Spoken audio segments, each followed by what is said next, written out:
So we're going to now construct our shear force diagram, and to do this I'm going to show you how to get the values that we will need to plot on our shear force grid. So the first value that we're going to consider is that previously calculated reaction at A. And if you've watched the previous video, you will see where we got the reaction, and RA turned out to be 32.06 kilonewtons. RB turned out to be 30.94 kilonewtons. So RB 30.94. Now to get the shear forces, we're going to just do a series of addition and subtraction and perhaps a little bit of multiplication for our UDL. Now the first force is going to be at 0 meters. So that's the first force we consider. And at 0 meters, we're thinking about that vertical force there at RA, and it's going to go up. So I'm just going to put a plus 30.06 kilonewtons. So that's the first force right there at 0 meters. I'm going to toggle between colors so you can see which points I'm at. So now we're going to go across to that 4 meter mark. So at 4 meters, we're going to have two things that's happening here, and one of them is our UDL. So let's deal with the UDL. So that's the UDL, which it is 2 kilonewtons per meter, and that multiplied by 4 meter. So our units meters will cancel meters, so that leaves us with just 8 kilonewtons there. So that's the first thing. And what we're going to do with that, we're going to use that to determine exactly where we're going to be at on our vertical force line. So we have to now take away that 8 kilonewtons from that 32.06. And when we do that subtraction, we are left with 24.06 kilonewtons. Now we are still at 4 meters because just at that point, we have 5 kilonewtons that's going down. So now, after we have dealt with the UDL, at that exact mark, we're going to have to go down again by another 5 kilonewtons. So from that 24.06, we have to take away 5. And now we're left with 19.06. That's kilonewtons. So cool, that's done. So we're going to go across now to the next point, which is at 9 meters. So that will be where that 19 kilonewtons acting. So then at 9 meter, what we have, again, we have the UDL, because the UDL is spanned across the entire beam, and it's still going to be 2 kilonewtons per meter, but now the UDL is going to span across. We're going to use times 5 this time, because we're going to just account for that chunk between the 5 kilonewtons right here and the 19 kilonewtons right there. So that's the method we're going to use. There are other approaches, but because I'm just doing it in increments, then this is the method that we use. This is what the calculation looks like. So 5 times 2, we get that to be 10 kilonewtons. And by now, you know that we're going to subtract now that 10 kilonewtons from our previously arrived at vertical shear force there.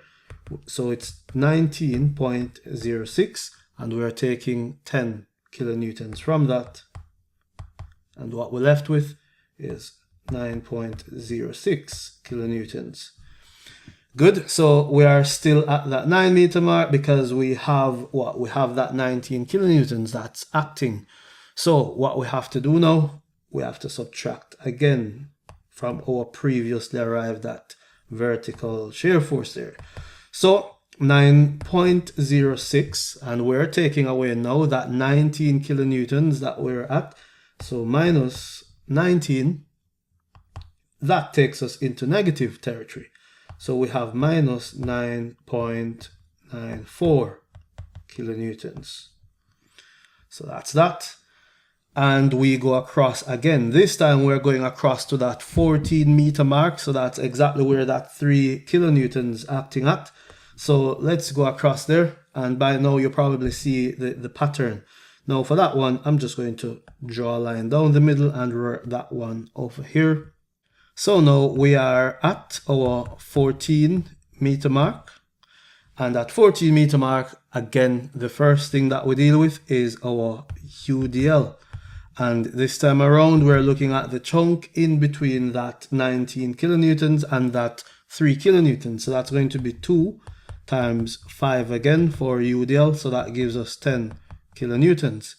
And again, what we do with this 10 kilonewtons is to subtract that from our previously arrived at vertical force. So we have minus, so that's negative 9.94. We're taking that 10 kilonewtons off it. So where we're at now, that's negative 19.94 kilonewtons. And then after that, we have to go ahead again and take off 3 because we're at that 3 kilonewtons now going downwards. So from that negative 19.94, we have now minus 3 kilonewtons. And that takes us to negative 22.94. So we are now at the very end of the beam. So that takes us to at 18 meter mark. And it's going to be the same process that we follow. So first the UDL, and this time the UDL is going to be in between that RB and that 3 kilonewtons. So that's going to be 2, which is for the UDL, multiplied by our 4, which is for the length. That leaves us with 8 kilonewtons. And then we have to once again take off that 8 kilonewtons from our previously arrived at vertical force. So V equals, that's negative 22.94 minus our 8 that we just got. And that takes us to negative 30.94. And now to the final bit.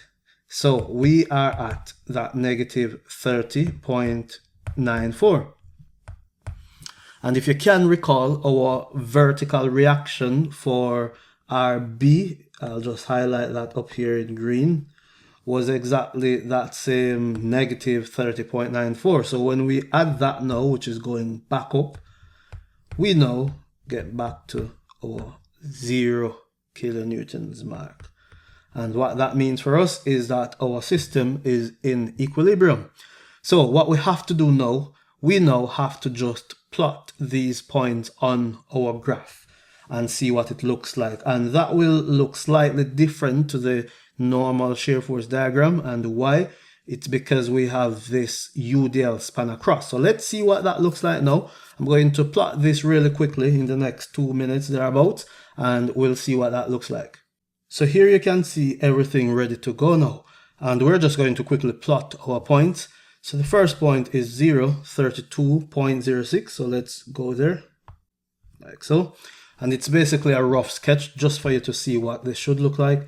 And then we're going to now go across to 4 and 24.06. And that's for the UDL. So we're going to have that as a diagonal line to depict the gradual load. From that point now, we're going to go down to the 19.06. Then we're going to go across now, this time around, to the 9.06. And now down all the way to negative 9.94. Then we go across now to negative 19.94. And then all the way down to negative 22.94. So now we go across to our 30.94 and then back up to 0. There we go. So this is just a rough sketch of what the diagram would look like. So at least you get the idea of what should happen. And of course, the areas into consideration are these. So you can always shade them in. And that's it for the shear force diagram. And the next thing we're going to move on to is how to do the bending moment diagram. And you can check that out in this next video right here.